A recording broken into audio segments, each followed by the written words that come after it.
You see a drop pod slamming into a planet at terminal velocity, burning through the atmosphere like a meteor before smashing into the Earth and unleashing 10 armored demigods. It looks awesome. It feels epic. It is the definition of the rule of cool. But when I look at that same drop pod, I don't see glory. I see a logistics officer having a stroke. I see a tactical nightmare that violates every survival instinct drilled into a modern soldier. I see a one-way ticket to a posthumous Medal of Honor. For 40 years, fans have treated the Codex Astartes like a holy scripture. But if you actually handed that book to a modern US Army general or a Marine Corps Gunnery Sergeant, they wouldn't bow down in worship. They would probably throw it across the room. We are going to take the military doctrine of the 41st millennium and drag it through the mud of 21st century warfare. We are measuring Roboute Guilliman's masterpiece against the blood-soaked lessons of the United States military, from the Fulda Gap to the streets of Fallujah. We are asking the question nobody in the Imperium dares to ask. Is the Codex Astartes actually a good manual for winning wars, or is it just a political leash disguised as a tactical guide? Grab your gear and check your safety. We are stepping off. Introduction. The Bible and the bullet slashers NE24 Zing.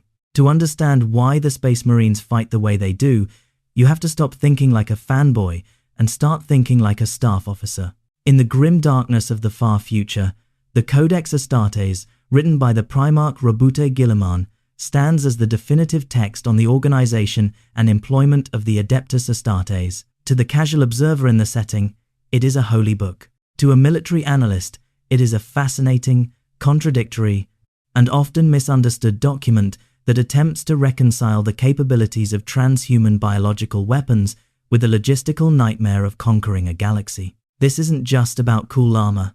This is about doctrine. And the study of military doctrine is really the study of a civilization's collective anxieties, industrial capacity, and strategic goals crystallized into a how-to guide for violence. I am looking at this through the lens of modern American military doctrine, specifically the evolution from air-land battle in the 80s to today's unified land operations. By applying the rigorous standards of US Army field manuals and Marine Corps doctrine publications, we are going to dissect the genius and the madness of Guilliman's reforms. Here is the bottom line up front. The analysis reveals a stark dichotomy. The Codex Astartes, in its original intent, mirrors the American military's emphasis on standardization, logistics, and combined arms. However, in its practical application, often twisted by 10,000 years of dogma, it frequently violates the core tenets of modern warfare. It fails specifically regarding the principles of mission command, the tooth-to-tail ratio, and the inherent risks of vertical envelopment. Through the eyes of a modern veteran analyzing the tactics of the 41st millennium, we are going to look at the flexible commander's intent of the US military versus the rigid psycho-indoctrination of the Astartes. Let's be clear about one thing before we dig in. Roboute Guilliman did not write the Codex merely as a tactical manual. He wrote it as a strategy of political containment. He was breaking up the legions not just to make them effective, but to make sure no single commander could ever threaten the throne again. It's similar to how the US Army shifted from massive field armies to modular brigade combat teams to increase deployability. But where the US did it for speed, Guilliman did it for loyalty. So, buckle up. We are about to find out if the Avenging Son is a tactical genius, or if he's just a micromanaging bureaucrat with a really big sword. Chapter 1. Origins of Doctrine. Trauma Response. To understand any military doctrine, you have to understand the wound that birthed it. Doctrine is never written in a vacuum. It is written in the blood of past failures. You don't change how you fight unless the old way got a lot of good people killed. Let's look at the American context first. Modern US military doctrine was forged in the shadow of the Vietnam War and the looming threat of the Soviet Union in Europe. By the late 70s, the US Army realized a hard truth. They could not match the Warsaw Pact in sheer numbers. If the Cold War turned hot, the Soviets would flood through the Fulda Gap with thousands of tanks, and we simply didn't have enough bodies to stop them man for man. The initial response was a doctrine called active defense in 1976. It was passive, it was focused on attrition, and frankly, it was hated. It was a doctrine that planned for a slow defeat. So, the army pivoted. They developed air-land battle in the 80s. This was a direct response to that asymmetry. It emphasized 3 core principles that every officer had to memorize: initiative, depth, synchronization. Initiative meant junior officers had to make decisions when there were no specific orders to exploit fleeting opportunities. Depth meant fighting the enemy not just at the front line, but striking deep into their rear with air power and artillery to break up their reinforcements before they even arrived. Synchronization was the precise arrangement of military actions in time, space, and purpose to produce maximum relative combat power at a decisive place and time. Basically, the American solution to being outnumbered was to be smarter, faster, and more coordinated. We decided to treat war like a scientific problem where superior firepower and logistics could offset raw numbers. Now, look at the Astartes context. The Codex Astartes was also born from trauma. Specifically, the Horus heresy. Roboute Guilliman didn't write the Codex just because he liked organizing spreadsheets. He wrote it because half of his brothers turned traitor and nearly burned the galaxy to ash.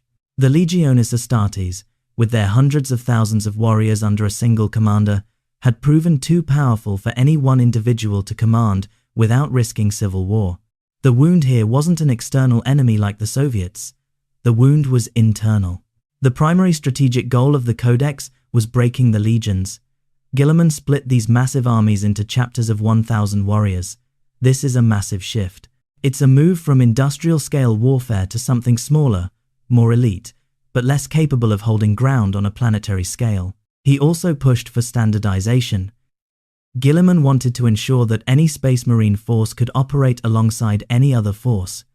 This mirrors the NATO standardization agreements, or STANAGs, that we use today.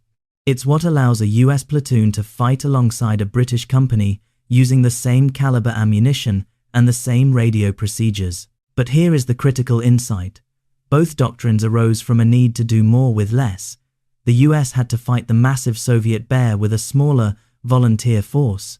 The loyalists had to fight the traitors and Xenos threats with a shattered, depleted brotherhood. However, there is a fundamental divergence in how these doctrines aged. American doctrine is a living document. We update our field manuals every few years. We went from air-land battle to full-spectrum operations to unified land operations. When we screw up, we conduct after-action reviews, we learn, and we rewrite the book. The Codex Astartes, on the other hand, calcified. Over 10,000 years, it stopped being a manual and started being a religious text. It became a shackle. Instead of a guide on how to think, it became a rigid list of what to think. Imagine if the US Army was still strictly following a manual written during the Civil War, and anyone who suggested using a radio instead of a signal flag was executed for heresy. That is the state of the Imperium.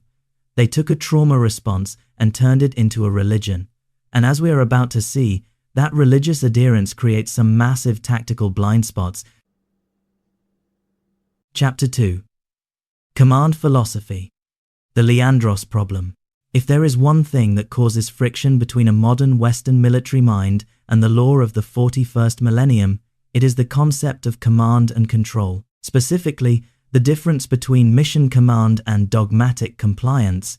To explain this, we have to talk about Leandros. If you have played the Space Marine video game, you know exactly who I am talking about. And if you are a veteran, you probably felt a primal urge to scream at your screen every time he opened his mouth. In the US Army, we operate on a philosophy called mission command, defined in our doctrine as Auftragstaktik. The core principle is simple. A commander tells his subordinates what needs to be done and why it needs to be done. He does not tell them how to do it. We trust the guy on the ground. If a squad leader sees that the plan is garbage because the enemy moved, he is expected to deviate from the plan to achieve the commander's intent. We rely on disciplined initiative. We train our NCOs to think. Now, look at the Codex Astartes through the eyes of Codex-adherent chapters. It is often treated not as a guideline, but as a constraint. In the game, Captain Titus improvises. He uses jump packs in a way that isn't standard. He handles a warp artifact to save the day. He gets the job done. He wins. Then you have Leandros. Leandros looks at a tactical victory and complains, "The Codex Astartes does not support this action."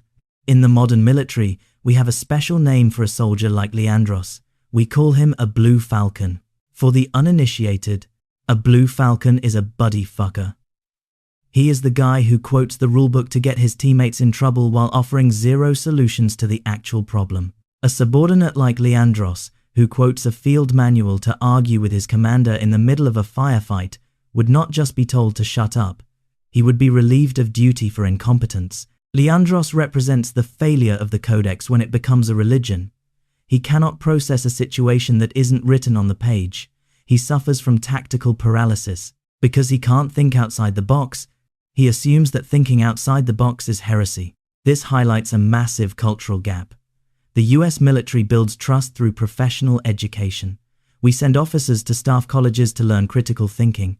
We want them to argue. We want them to be flexible. The Astartes use psycho-indoctrination. They use hypnotherapy to program knowledge and loyalty directly into the subconscious. While this creates fearless soldiers who follow orders instantly, it comes with a terrifying downside. It risks scrubbing out creativity. If a Space Marine encounters a tactical problem that Roboute Guilliman didn't write down 10,000 years ago, that Marine might freeze. Or worse, he might keep doing the wrong thing because the book says so. A US Special Forces operator is trained to be a diplomat, a warrior, and a teacher who can adapt to any culture. A standard Space Marine is a biological robot programmed for specific violent inputs. Against a predictable enemy, the Marine is superior. But against an asymmetric threat that changes the rules, I'm taking the Green Beret every time.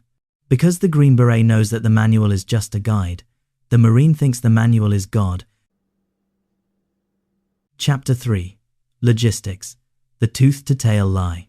In logistics, we talk about the tooth-to-tail ratio. The tooth is the combat soldier, the guy pulling the trigger. The tail is the support network, the truck drivers, the cooks, the mechanics, the water purification specialists, and the admin clerks who make sure that trigger puller doesn't starve or run out of ammo. The US Army has one of the largest tails in history. In World War II, it was about 4 support troops for every 1 combat soldier.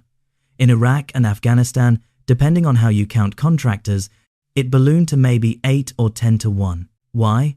Because high-tech warfare is heavy. An M1 Abrams tank gets terrible gas mileage. It guzzles jet fuel. It needs hours of maintenance for every hour of operation. A modern army is basically a giant logistics company that occasionally shoots people. Now, let's look at the Space Marines. The Codex Astartes dictates a chapter size of 1,000 battle brothers. On the surface, this looks like a force that is 100% tooth, a pure fighting force. But any quartermaster looking at a chapter organization chart knows this is a lie. It is functionally impossible for a high-tech force to operate without a massive tail. So where is it? It's hidden in the background lore. It's the chapter serfs. A fortress monastery isn't just a barracks for 1,000 super soldiers. It is a city filled with tens of thousands of failed aspirants and hereditary slaves. A tech marine doesn't repair 100 suits of power armor by himself. He has an army of artificers polishing every bolt. A strike cruiser needs a crew of thousands just to keep the engines running. If you actually ran the numbers, the tooth-to-tail ratio of a Space Marine chapter isn't 1,000 to 0. It's probably closer to 1 to 100. They just don't put the support staff on the tabletop because painting 10,000 accountants isn't fun. However, the Astartes do have one massive logistical advantage that makes US generals weep with envy: nuclear power. A US soldier carries batteries, pounds and pounds of batteries for radios, night vision, and GPS. Our tanks need constant refueling. Our supply lines are endless convoys of fuel tankers, which are soft, explosive targets. A Space Marine's power armor runs on a backpack fusion reactor. It creates its own energy. They don't need fuel trucks. They don't need batteries. As long as the Marine is alive, his suit is powered. This is a game changer. It allows Space Marines to operate with a level of self-sufficiency that we can only dream of. They don't need a daily supply run. They can fight for weeks on the power in their packs. But this strength hides a strategic fragility. The US Army relies on main supply routes on the ground. If you blow up a bridge, we build a pontoon. If you block a road, we drive around it. We are hard to starve out because our logistics are decentralized. The Astartes' logistics are centralized on their fleet. Their tail is floating in orbit. If a chapter's battle barge is destroyed, the chapter effectively ceases to exist as a fighting force. They lose their armory, their gene seed, their transport, and their heavy support instantly. In American doctrine, we call this a critical vulnerability. The Astartes have put all their eggs in a few very expensive, very large baskets. They have incredible endurance on the tactical level because of their fusion packs, but on the strategic level, they are one bad void battle away from extinction. They have traded the heavy, slow, redundant logistics of an industrial army for the brittle, high-risk logistics of a warrior cult. It works for quick raids, but for a sustained campaign, it's a gamble every single time. Chapter 4. Squad Tactics. The problem with tactical squads, the fundamental building block of any army, is the squad. It doesn't matter if you have a Death Star. If your infantry squads can't maneuver and win firefights, you lose. Let's look at a standard US Army infantry squad. We have 9 soldiers. They are split into 2 fire teams, Alpha and Bravo. Each team has a team leader, a machine gunner with a SAL, a grenadier with a grenade launcher, and a rifleman. This structure is genius because it is modular. One team suppresses the enemy with machine gun fire, that's the fix element. The other team flanks the enemy, that's the maneuver element. It is a self-contained system of violence that works. Now, let's look at the classic tactical squad from the Codex Astartes. You have 10 Space Marines, you have 1 sergeant, then you have 7 guys with bolters, 1 guy with a heavy weapon, let's say a missile launcher, and 1 guy with a special weapon, let's say a flamer. To a modern platoon sergeant, this loadout looks schizophrenic. Here is the problem. You have a missile launcher, which is a long-range anti-tank weapon that you generally shouldn't move if you want to hit anything. And in the same squad, you have a flamer, a weapon that is useless unless you are within shouting distance of the bad guys. If the squad moves forward to use the flamer, the missile launcher loses accuracy or can't fire. If the squad stays back to let the missile launcher do its job, the flamer guy is just standing there looking pretty. The Codex tries to fix this with combat squads, allowing you to split the 10 men into 2 teams of 5, but even then, you are mixing engagement profiles. Roboute Guilliman tried to fix this recently with the Primaris Intercessors.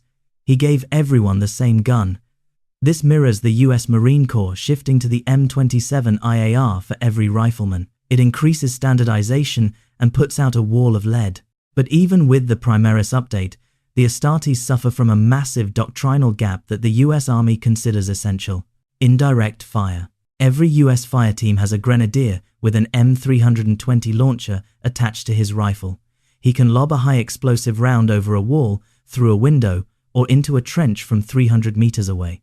We also have 60mm mortars at the company level. We love indirect fire. If an enemy is hiding behind a rock, we don't charge the rock. We drop a grenade behind the rock. We delete the problem without exposing ourselves. A Space Marine squad has almost 0 organic indirect fire capability. Their bolters are direct fire rockets. If an orc is hiding behind a wall, the Space Marine Doctrine says, charge the wall and hit him with a chainsword. That is brave, it is heroic, but it is not professional soldiering. It is knightly combat. A US squad wants to kill you without you ever seeing them. A Space Marine squad wants to look you in the eye when you die. One of these doctrines is about efficiency, the other is about ego, and on a modern battlefield saturated with artillery, ego gets you killed. Chapter 5. Operations. The suicide of drop pods. The Codex Astartes advocates for the drop pod assault. This is a vertical envelopment where troops are fired directly from orbit into the heart of the enemy formation. In US doctrine, we have airborne operations jumping out of planes and air assault operations rappelling out of helicopters. We use them to seize key terrain or disrupt the enemy rear. But we have 2 hard rules for these operations. Number 1, you need suppression of enemy air defense, or SEAD. You don't fly into airspace that is full of missiles. Number 2, you need a link-up plan. Light infantry drop behind enemy lines are on a timer. If the heavy armor doesn't reach them within a few days, they die. The drop pod ignores both of these rules. First, the shock and awe factor. The law says drop pods move so fast they are hard to shoot down. Fair enough, but once they land, they are stationary monoliths. Here is the military reality of a drop pod. It is a one-way trip. When a US Army Ranger gets off a Black Hawk helicopter, that bird can come back and pick him up if things go south. A drop pod does not have an engine to fly back up to orbit. Once you launch, you are committed. There is no extraction. We saw a grim example of this in the real world at Hostomel Airport in 2022. Elite paratroopers air assaulted deep into enemy territory. They seized the objective. They were tough, elite shock troops, but they were cut off. They had no heavy armor support. They had no resupply. And eventually, they were surrounded and hammered by artillery. That is the risk of every drop pod assault. If you drop 10 Space Marines into a hostile city, and they don't decapitate the enemy leadership in the first 20 minutes, they are now just 10 infantrymen surrounded by 1 million enemies. The Codex relies on the assumption that the enemy will panic. It assumes the transhuman dread will break their morale. But what if the enemy doesn't panic? What if you are fighting Necrons who don't feel fear, or Tyranids who don't care, or the Tau who will just fall back and shoot you with railguns from 3 miles away? Against a disciplined, peer-level adversary, a drop pod assault is not a masterstroke. It is a donation of your best troops to the enemy's prisoner of war camps. It is a tactic that works great against rebels and savages, but against a professional army, it is operational suicide. Chapter 6. Equipment Gap, Armor versus IFV. In the US Army, our infantry rarely walks if they can ride, and they don't just ride in trucks, they ride in infantry fighting vehicles, or IFVs, like the M2 Bradley or the Striker. The Bradley is not a taxi, it is a tank killer. It has a 25mm chain gun and TOW missiles. It drops off the squad, and then it stays in the fight. It suppresses the enemy, it destroys bunkers. It creates a base of fire for the infantry to maneuver. Now look at the Space Marine Rhino. The Rhino is a metal box with tracks and a storm bolter on top. It is an armored personnel carrier, an APC. Its job is to drive the Marines to the front, dump them out, and then, well, basically hide. It doesn't have the firepower to fight enemy tanks. It's a battle taxi. This mentality is stuck in the 1960 seconds. Back when we used the M113 Gavin, we learnt the hard way that a vehicle that can't fight is a liability. This puts a massive burden on the Space Marine infantryman. Because his ride can't kill a tank, he has to carry the heavy weapons to do it. To his credit, Guilliman seems to have realized this. The new Primaris repulsor tanks are massive. They are covered in guns. They have Gatling cannons, las talons, grenade launchers, and stubbers. The repulsor is finally an IFV. It fights. It screams, combined arms. It shows that after 10,000 years, the Imperium is finally relearning the lesson that the US Army learned in the 1980 seconds. If you bring a vehicle to a gunfight, put a gun on it. Chapter 7. Wargame Scenario. Us Battalion versus Astartes Company. Here is the scenario. We have a standard Codex-compliant Space Marine company, let's say 100 Ultramarines, with tactical squads, some rhinos, and drop pod support. Facing them is a modern US Army Combined Arms Battalion. That's about 800 soldiers, supported by M1 Abrams tanks, M2 Bradleys, and a battery of M109 Paladin self-propelled artillery. The battlefield is open terrain with some urban cover. Fight. Phase 1. The approach. The Astartes initiate with a drop pod assault targeting the US Tactical Operations Center. They want to cut off the head of the snake. The drop pods scream down. The US radar picks them up. The localized air defense opens up, but the pods are armored and fast. They slam into the ground. Here is where the Codex fails against American doctrine. The Astartes expect the loss of the HQ to paralyze the enemy, but the US Army operates on mission command. The battalion commander might be dead, but the company commanders and platoon leaders immediately take over. The network is decentralized. The Americans don't root, they adjust. Phase 2. The kill zone. The Marines emerge from their pods, bolters roaring. They are terrifying. They shred the immediate security detail, but now they are stationary on a known grid coordinate. The US artillery battery receives the call for fire. Fire mission. Battalion 3. Grid 1, 2, 3, 4, 5, 6. Fire for effect. Within seconds, 155mm shells are raining down. But they aren't standard high explosive. They are DPICM dual-purpose improved conventional munition. Cluster bombs. Each shell releases dozens of shaped charge bomblets designed to punch through the top armor of tanks. Power armor is strong, but it is not invincible. A shaped charge that can penetrate the engine deck of a T-72 tank will absolutely turn a Space Marine into a cloud of red mist. The steel rain of the Astartes is met by the steel rain of American artillery. Phase 3. The standoff. The surviving Marines push forward. They need to get within 500 meters to use their bolters effectively. But the M1 Abrams tanks are sitting in a hull-down position 3,000 meters away. The Abrams has a thermal optic that can see the heat signature of a fusion backpack from miles away. The 120mm main gun fires a depleted uranium sabot round. Physics is a cruel mistress. It doesn't matter how much faith you have in the Emperor, if a kinetic penetrator moving at Mach 5 hits a biological target, that target ceases to exist. The Marines are being engaged from 3 kilometers away. They can't shoot back, they are being kited. The verdict: in a close-quarters urban fight, inside a hive city or a spaceship, the Space Marines win. Their reaction times and durability in CQC are unmatched. But in a conventional, open-field war, the US battalion wins. Not because they are braver, but because they understand geometry. They trade space for time. They use massed firepower from outside the enemy's effective range. The Astartes lack the mass to absorb the attrition of modern high-intensity conflict. They are special forces trying to fight a conventional war, and that is a misuse of an expensive asset. Conclusion: the tragedy of the avenging sun. So, is the Codex Astartes realistic? No, not as a standalone doctrine for total war. It is a doctrine for special operations raids, masquerading as a guide for galactic conquest. It relies too heavily on shock, individual heroism, and the assumption that the enemy is incompetent. It ignores the grinding, industrial reality of artillery and logistics that defines winning wars in the real world. But here is the irony. Roboute Guilliman knows this. When he returned in the current law, he didn't look at his chapter and beam with pride. He looked at them with horror. He saw that his tactical guide had been turned into a Bible. He saw commanders who had stopped thinking because the book did the thinking for them.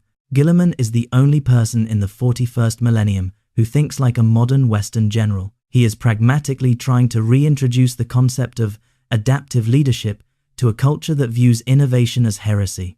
The tragedy of the Codex Astartes isn't what was written in it. It's that for 10,000 years, nobody bothered to write a sequel. The US Army learned in Vietnam that you cannot fight the last war if you want to win the next one. The Imperium has been fighting the same war for 10 millennia, using the same manual, and wondering why they are slowly losing. So, the next time you see a Space Marine on your screen, respect the armor, respect the grit. But remember, if he was in my unit and he tried to charge a machine gun nest with a chainsaw because the book said so, I'd have him peeling potatoes for a month. This is the veteran perspective. Keep your powder dry and check your six.